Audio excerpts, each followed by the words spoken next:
Imagine करो, तुम सोच रहे हो कि तुम अपनी लाइफ के डिसीजन खुद ले रहे हो, लेकिन असली गेम किसी और के दिमाग में चल रहा है। वो डिसाइड कर रहा है कि तुम क्या सोचोगे, किससे प्यार करोगे, किससे दुश्मनी करोगे, कब गिल्टी फील करोगे, और सबसे खतरनाक बात, तुम्हें लगता है ये सब तुम्हारी ओन चॉइस है। यही है डार्क साइकोलॉजी। आज की वीडियो में हम देखने वाले हैं कि लोग साइकोलॉजिकल वॉरफेयर यूज़ करके तुम्हारी रियलिटी कैसे तोड़ मोड़ देते हैं, और तुम कैसे समझ सकते हो कि कब तुम्हारा दिमाग किसी और के कंट्रोल में जा रहा है। वीडियो एंड तक देखना, क्योंकि लास्ट में 5 ऐसे डिफेंस रूल्स शेयर करूंगा जो अगर तुमने फॉलो कर लिए तो कोई भी मैनिपुलेटर तुम्हारे साथ लंबा गेम नहीं खेल पाएगा। रेडी हो? चलो शुरू करते हैं एक कहानी से। Silent manipulator. मानो एक नॉर्मल इंसान था, अच्छी नौकरी, नॉर्मल फैमिली, थोड़ा इमोशनल, थोड़ा लोगों को खुश रखने वाला। ऑफिस में उसका नया बॉस आया। शुरू के 15 दिन तक बॉस ने मानो कि हर छोटी अचीवमेंट पे तारीफ की। तुम्हारे जैसे सिंसियर लोग बहुत कम मिलते हैं। टीम में सबसे ज़्यादा ट्रस्ट मुझे तुम पर है। मानो को लगा फाइनली किसी ने उसकी वैल्यू पहचानी। उसके दिमाग में एक थॉट सेट हो गया, यह इंसान मेरे फेवर में है, ये मेरा है। फिर धीरे धीरे गेम शुरू हुआ। Extra work, late night, unpaid, responsibilities. और जब मानो थोड़ा अपोज करता, बॉस कहता, मैंने ही तुम्हें रिकमेंड किया था, तुम्हारे बिना ये कंपनी क्या होती, तुम मेरे पे डिपेंड हो और मैं तुम पर। 1 साल बाद मानो मेंटली टूट चुका था।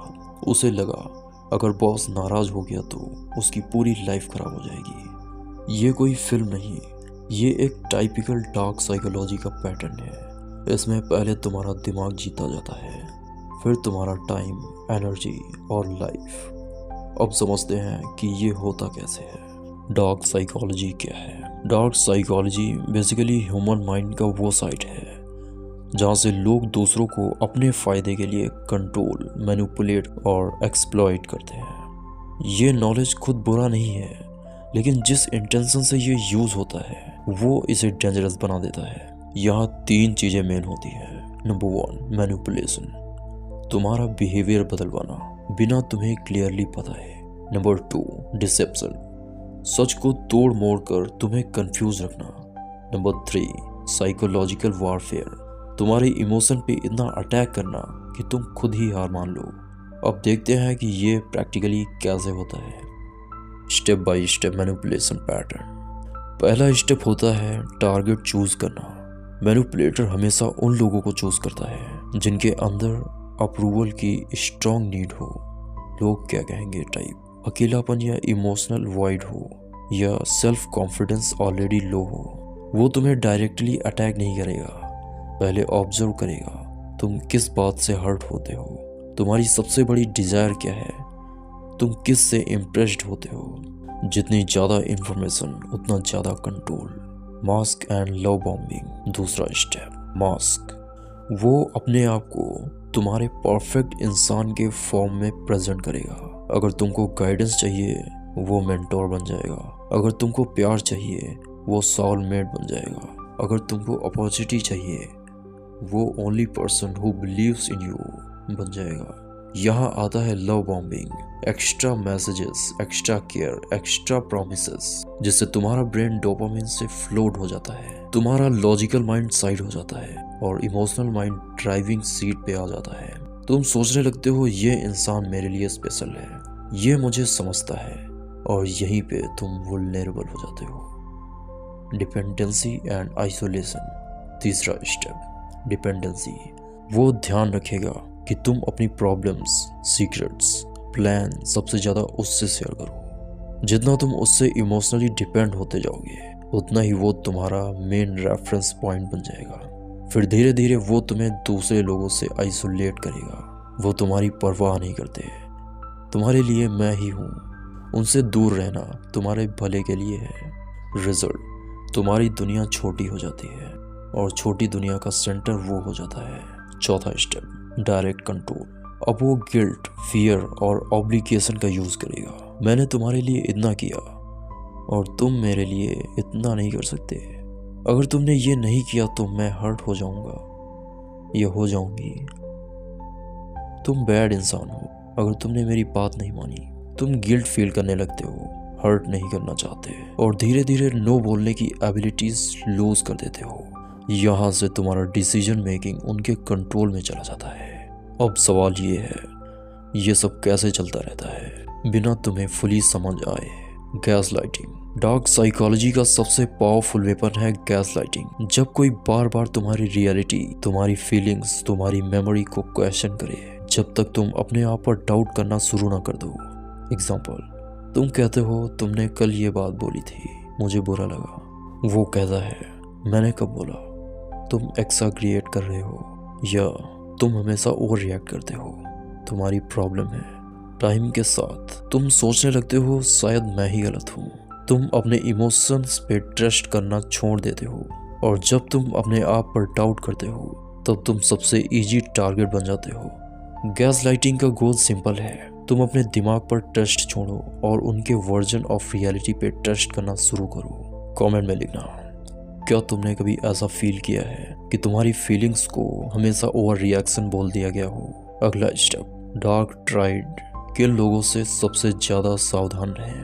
अब एक और ब्रूटल ट्रुथ, सब लोग इतने एक्सट्रीम लेवल के मैनिपुलेटर्स नहीं होते, लेकिन कुछ पर्सनैलिटी टाइप नेचुरली डेंजरस होते हैं जिन्हें साइकोलॉजी में डार्क ट्राइड बोला जाता है। नंबर 1, नार्सिसिस्ट्स, जो सिर्फ अपने आप को सेंटर ऑफ यूनिवर्स समझता है। एडमायर चाहिए, प्रेज चाहिए और जो तुम्हारे इमोशन को सिर्फ अपनी स्टोरी का बैकग्राउंड साउंड समझता है। नंबर 2, मैकियावेलियन, ये कोल्ड प्लानर होता है, इमोशनली डिटैच्ड स्ट्रेटजिक लीडर जो लॉन्ग टर्म प्लान बना के तुम्हें यूज करता है, जैसे चेस का पाइस। नंबर 3, साइकोपाथ, इनमें गिल्ट कम, थ्रिल ज़्यादा, रूल तोड़ना, लोगों को पेन देना और कंट्रोल का थ्रिल, ये सब इनके लिए गेम होता है। इन लोगों को बदलने की कोशिश मत करो, इनसे सेफ डिस्टेंस मेंटेन करो। अगला step, 5 defence rules most valuable. अब सबसे इम्पोर्टेंट पार्ट, अगर तुम्हें लगता है कि कोई तुम्हारे साथ माइंड गेम्स खेल रहा है तो क्या करो? ये 5 रूल याद रखना। रूल नंबर 1, फीलिंग्स को डेटा समझो, वीकनेस नहीं। जब तुम्हारा बॉडी बार बार डिस्कम्फर्ट फील करे, anxiety, tight chest, heavy feeling, वो रैंडम नहीं होता, ये तुम्हारा इंटरनल अलार्म है। उससे इग्नोर मत करो, ऑब्जर्व करो, मैं इस इंसान के साथ हर बार ड्रेन क्यों फील करता हूँ। रूल नंबर 2, पैटर्न देखो, प्रॉमिसेस नहीं। मैनिपुलेटर एक आध बार नहीं, बार बार सेम पैटर्न रिपीट करता है। शुरू में एक्स्ट्रा स्वीट, फिर एक्सपोलाइट, फिर सॉरी, फिर रिपीट। वर्ड्स नहीं, पैटर्न पे फोकस करो। रूल नंबर 3, क्लियर बाउंड्रीज बोलो, टेस्ट देखो। एक सिंपल नो बोलो, मैं ये कंफर्टेबल फील नहीं करता, मैं ये नहीं करूँगा, करूँगी। अगर सामने वाला रिस्पेक्ट करे, हेल्दी साइन। अगर वो गुस्सा, गिल्ट ट्रिप या ड्रामा करे, ये रेड फ्लैग है। हेल्दी इंसान तुम्हारी बाउंड्रीज से नाराज नहीं, क्यूरियस होता है और मैनिपुलेटर्स तुम्हारी बाउंड्रीज से थ्रेटन होता है। नंबर 4, मल्टीपल लोगों से पर्सपेक्टिव लो। जितना कोई इंसान तुम्हें दुनिया से आइसोलेट करे, समझ जाना, उतना ज़्यादा वो कंट्रोल चाहता है। इम्पॉर्टेंट डिसीजन या रिलेशनशिप इशूज़ में सिर्फ एक ही गुरु पर डिपेंड मत हो। ट्रस्टेड दोस्त, फैमिली या नेचुरल थर्ड पर्सन से भी बात करो। नंबर 5, सेल्फ वर्थ स्ट्रॉन्ग बनाओ। सबसे बड़ा शील्ड है तुम्हारा सेल्फ रिस्पेक्ट। जब तुम खुद को वर्थलेस फील करते हो तब किसी भी मैनिपुलेटर का हुक आसानी से लग जाता है, जो तुम्हें स्पेशल फील कराने की एक्टिंग करेगा। अपनी लाइफ में ऐसे काम, हैबिट्स, अचीवमेंट्स बनाओ जिससे तुम्हें खुद पर जेन्युइनली गर्व हो। जो इंसान खुद को वैल्यू देता है उसको कंट्रोल करना सबसे मुश्किल होता है। अगर तुम यहाँ तक देख के आए हो तो एक बात याद रखना, डार्क साइकोलॉजी का बेस्ट डिफेंस ये नहीं है कि तुम दुनिया से भाग जाओ। बेस्ट डिफेंस ये है कि तुम अपने दिमाग के ऑपरेटिंग सिस्टम को इतना स्ट्रॉन्ग बना लो कि कोई भी मेलवेयर अंदर आके टिक ना पाए। अगर तुम चाहते हो कि नेक्स्ट वीडियो में किसी रियल लाइफ स्टाइल केस को ब्रेक डाउन करूं जहां एक मैनिपुलेटर ने सालों तक इमोशनल वॉरफेयर चलाया, तो कमेंट में लिखो नेक्स्ट केस स्टडी। और अगर तुम चाहते हो कि तुम्हारा दिमाग कभी किसी के कंट्रोल में ना आए, तो ये चैनल सब्सक्राइब करना अभी से शुरू करो, क्योंकि यहाँ हम हर वीक माइंड मैनिपुलेशन और सेल्फ डिफेंस के ऐसे ही पावरफुल सीक्रेट्स डिकोड करते हैं। मिलते हैं नेक्स्ट वीडियो में।